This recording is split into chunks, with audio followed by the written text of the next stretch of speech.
of Yao was, who the is this? Because he came in and I tried to hit him with a smooth finger roll move, block. Next play down, I tried to hit him with a fadeaway, block. Next time I tried to come up, dunk, block. First guy that blocked my shot 3 times in a row. When it comes to the NBA, there are not many Asian players. For instance, from 1946 to 2008, there have only been 7 Asian NBA players in the league. Most notably, the 7'6" center out of China, Yao Ming. He was a big man who could dominate both sides of the floor and was virtually impossible to stop. Even players like Shaq struggled to guard or score on the big man. Although Yao's career was cut short due to injuries, he had made 8 All-Star appearances and in his career averaged 19 points and 9.2 rebounds per game. After Yao retired, there were not many Asian NBA players to make a name for themselves. Not until Jeremy Lin had shown up. Lin was a 6'3" guard from Harvard who was not highly scouted by many teams. His rookie year, he barely saw the floor and was traded the following year to the New York Knicks. This was where he had probably his last shot to be in the NBA. Everybody knows what happens from here.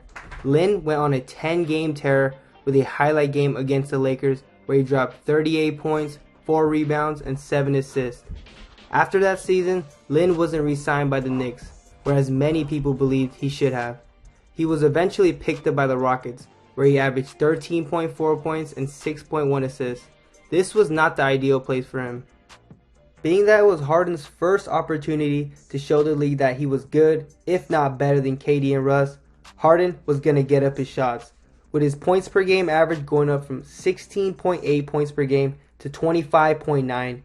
It was going to be hard for Lin to be effective. See, Lin's a player who needs the ball in his hands to be effective. For example, players like Russell Westbrook and Ben Simmons aren't nearly as effective without the ball. Since Jeremy Lin, there have been many more Asian players currently in the league. For example, players like Jordan Clarkson, who is a scoring machine off the bench, reminds me of the scoring punch players like Jamal Crawford and J.R. Smith could give you. Just like those two players, Clarkson won the 2020 Sixth Man of the Year by averaging 18.4 points per game, his most ever in a season. Now let's talk about the younger stars or future stars to be.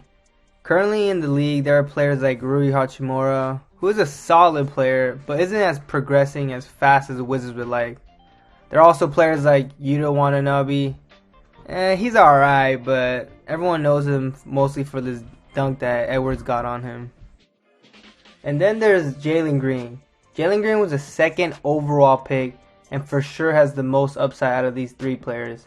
With his elite athleticism and ability to get to the basket, he just needs time to develop a more consistent jump shot, but being that he's only 19, he should have plenty of time. There are also many current college players on NBA teams' radars, like Johnny Juzang, who was predicted to go 23rd overall before he decided to go back to UCLA. He was able to raise his draft stock by helping UCLA make a Final Four run.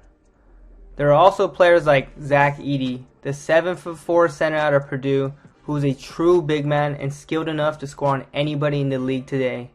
With the league downsizing, Edey would be a dominant force in the paint. Per 36 minutes, he is averaging 28.7 points per game, 14.7 rebounds, and shooting at a 68.5% from the field, ranking him in the top 5 in shooting percentage in all of college basketball. So let me know how you guys feel about the upcoming talent and any other video ideas you might have.